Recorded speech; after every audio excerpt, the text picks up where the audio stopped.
Hello बच्चों, आज हम एक ऐसा क्वेश्चन सॉल्व करने वाले हैं जो बोर्ड एग्ज़ाम में हर साल पूछा जाता है। मैं आपको गारंटी देता हूं, अगर आप ये पूरा वीडियो देखते हैं तो ऐसे जितने भी क्वेश्चन हैं आप उन्हें 100% सॉल्व कर सकते हैं। तो हमारा क्वेश्चन क्या है? हमारा क्वेश्चन है, सिद्ध कीजिए कि √5 एक अपरिमेय संख्या है। ये कैसे सिद्ध करते हैं? सबसे पहले हम मानते हैं, माना √5 एक परिमेय संख्या है। यहाँ हम परिमेय मानते हैं, मतलब अपरिमेय का उल्टा परिमेय होता है। √5 एक परिमेय संख्या है।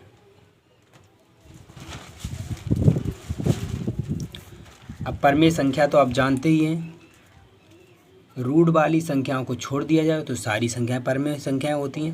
परिमेय संख्याएं, जब परिमेय संख्या है तो ये p/q का रूप होगी, क्योंकि परिमेय संख्याएं p/q का रूप होती हैं। जहाँ q नॉट इजिकल टू 0, यानी कि q कभी 0 नहीं होगा। इसके साथ साथ आपको यहाँ पे ये और लिखना है कि p और q पूर्णांक हैं, तथा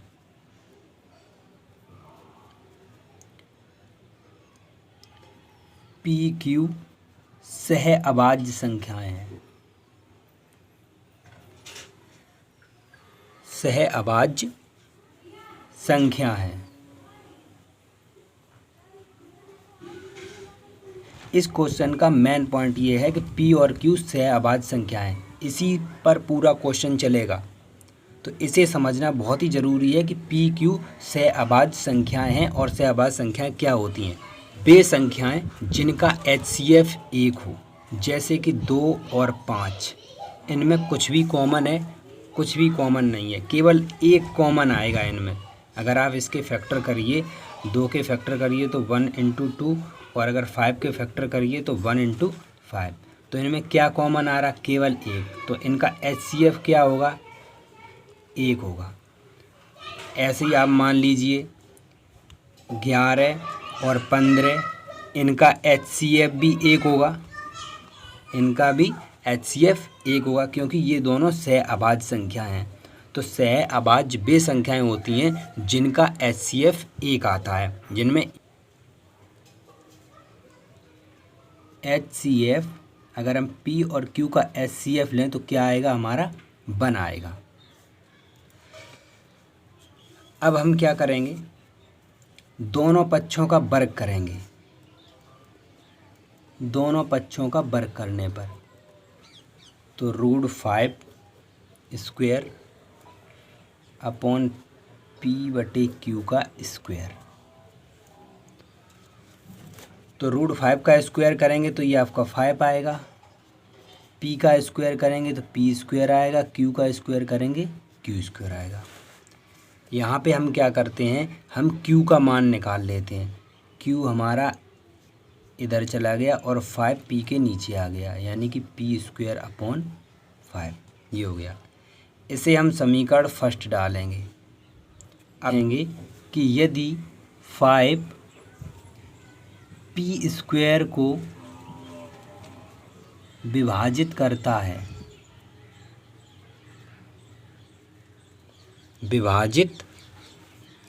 यदि 5 p² को विभाजित करता है तो p को भी विभाजित करेगा।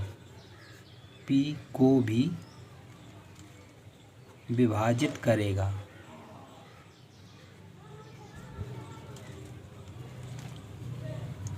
इतना आपको लिखना है। ये आपकी प्रमेय है। अब देखिए ये कैसे होगा कि p² को अगर p का स्क्वायर करेंगे, जितना भी नंबर आएगा उसे 5 विभाजित करता है, तो अगर उससे हम स्क्वायर हटा दें तो p को भी विभाजित 5 करेगा। देखिए कैसे। मान लीजिए यहाँ पे एक नंबर दिया है 25 का स्क्वायर। अगर 25 का स्क्वायर 5 से विभाजित होगा, 25 का स्क्वायर 625, ये 5 से भाग चला जाएगा इसमें। जब 25 के स्क्वायर में 5 से भाग चला जाएगा तो 25 में भी 5 का भाग चला जाएगा। यही कहा जा रहा है वहाँ पे कि अगर पी स्क्वायर में भाग चला जाएगा 5 का, तो पी में भी भाग चला जाएगा, विभाजित हो जाएगा, विभाजित करेगा पी को। जैसे एक और एग्जांपल समझ लीजिए, अगर 12 का स्क्वायर 3 से विभाजित होता है, यानी कि 12 का स्क्वायर क्या होता है 144, अगर ये 3 से विभाजित होगा तो 12 भी 3 से विभाजित होगा। तो वही चीज़ हमने यहाँ पे लिखी है कि यदि 5 पी स्क्वायर को विभाजित करता है तो पी को भी विभाजित करेगा। इसे हमने समीकरण 1 डाल दिया। अब क्या करते हैं, माना पी में 5 से भाग देने पर कुछ ना कुछ तो आंसर आएगा। हमने मान लिया जब हमने पी में 5 से भाग दिया तो आंसर आया हमारा के। तो हमारा आंसर यहाँ पे क्या है, तो यहाँ से हम पी का मान निकाल लेते हैं। तो पी कितना आ जाएगा, पी आपका आ जाएगा 5 की। इसे हम डाल देते हैं समीकरण 2। अब इस पी का मान समीकरण 1 में रखेंगे। समीकरण 2 से पी का मान समीकरण 1 में रखने पर, तो हमारा समीकरण 1 क्या था, ये था आपका क्यू स्क्वायर बराबर पी स्क्वायर बटे 5। तो यहाँ पे हमने लिखा क्यू स्क्वायर, पी की जगह क्या लिखेंगे हम 5 के उसका स्क्वायर अपॉन 5।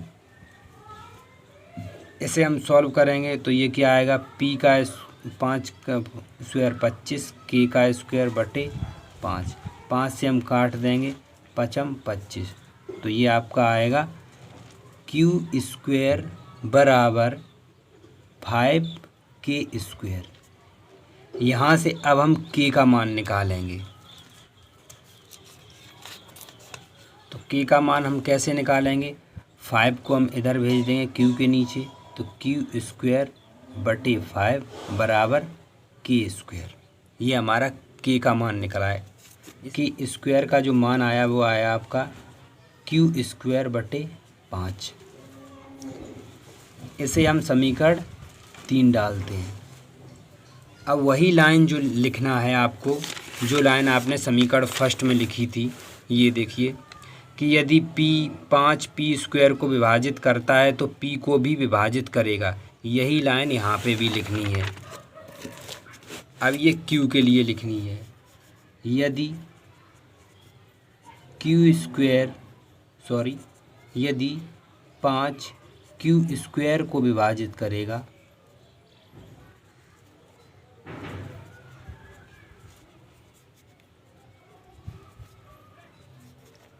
तो Q को भी विभाजित करेगा।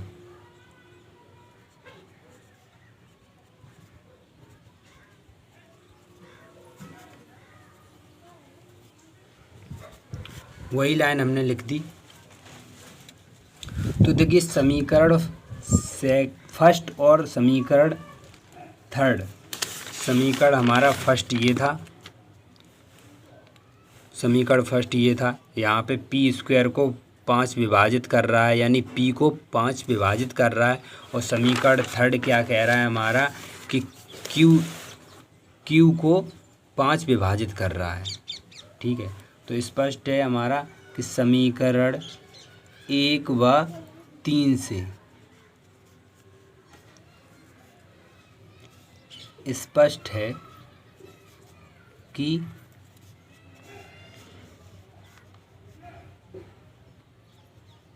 संख्या 5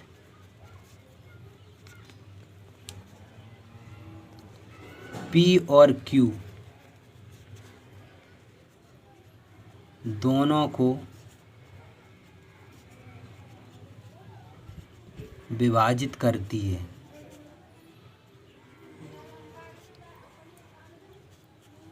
देखिए समीकरण फर्स्ट और थर्ड से स्पष्ट है कि संख्या जो 5 है वो P और Q दोनों को विभाजित कर रही है।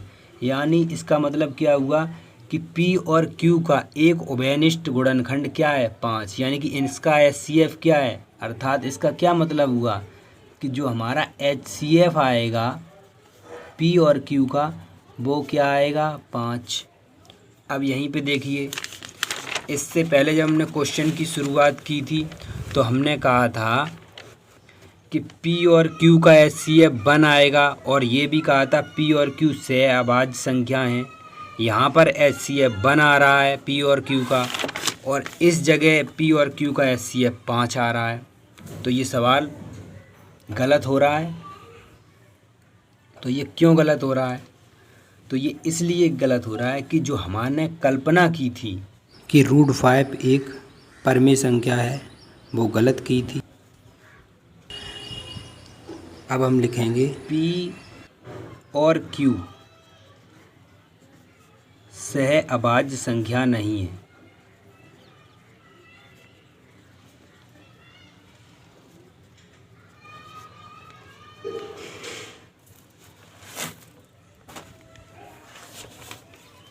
यह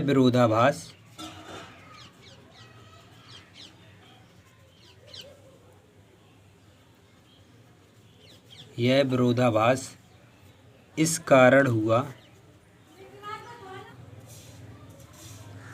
यह विरोधाभास इस कारण हुआ क्योंकि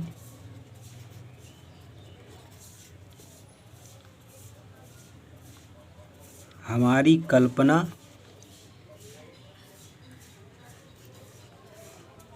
गलत थी कि √5 एक परमेय संख्या है।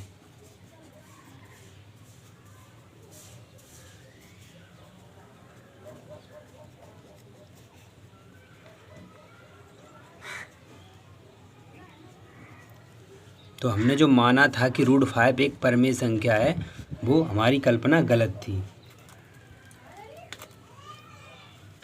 अतः √5 एक अपरिमेय संख्या है।